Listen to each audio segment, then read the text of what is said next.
دعا کرے.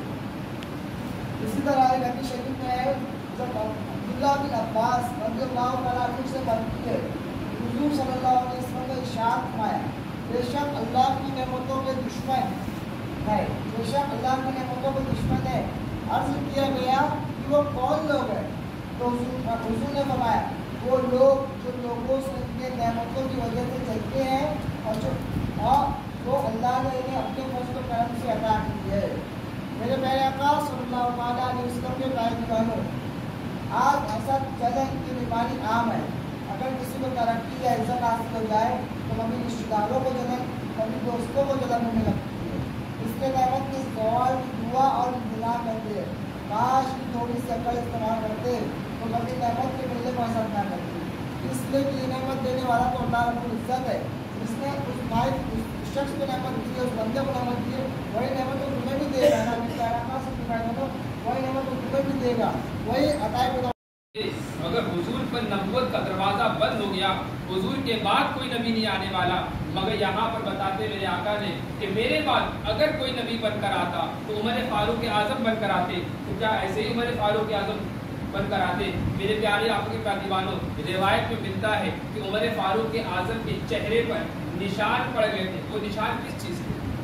وہ آنکھوں سے آنسو بہنے کے نشان تھے، اور ایسے نہیں بہتے تھے بلکہ خوف خدا میں اتنے لرزتے تھے کہ آنکھوں سے اشک نکلتے تھے اور وہ نشان پڑ گئے. اتنے آنسو گرتے تھے خوف خدا میں کہ چہرے پر آنکھوں کے آنسو کے نشان پڑ گئے. تو میرے پیارے آقا کے پیارے دیوانوں، اگر آپ ان کی زندگی کا مطالعہ کر کے دیکھیے، خلیفہ اول سیدنا ابوبکر صدیق رضی اللہ عنہ انہوں نے بھی کہا تھا کہ کاش میں پرندہ ہوتا، کاش میں پرندہ ہوتا، مجھے پکڑ لیا جاتا، مجھے کھا لیا جاتا تو رب کے حساب و کتاب سے میں بچ جاتا. یعنی اتنی بڑی ذات ہونے کے باوجود بھی خوف خدا میں موجود ہے. اور اگر ہم اپنی زندگی کا جائزہ لے کر دیکھیں تو ہمارا معاملہ کیا ہے؟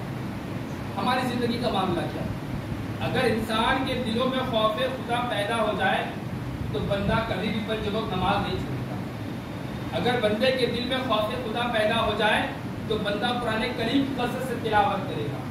اگر بندے کے دل میں خوف خدا پیدا ہو جائے تو بد نگاہی سے بچ جائے گا.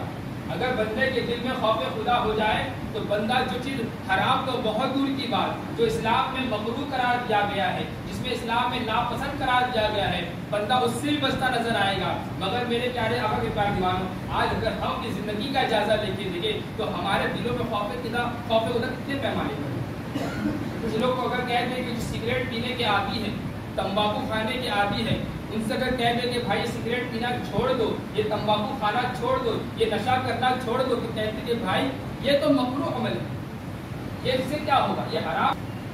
اور کچھ لوگ کو کہے تو کہنے والے کہتے ہیں حضرت ایک مرتبہ آتا ہے سگریٹ پینے میں، وہ آپ کو نہیں معلوم ہے. اللہ وہ یہ بھول جاتے ہیں کہ مکروہ اس صورت میں ہے کہ اگر بندے نے کبھی پی لیا، سال میں پی، گناہ کرنے کے بعد اگر مولا کی بارگاہ میں توبہ کرے تو وہ گناہ میں معافی ملے.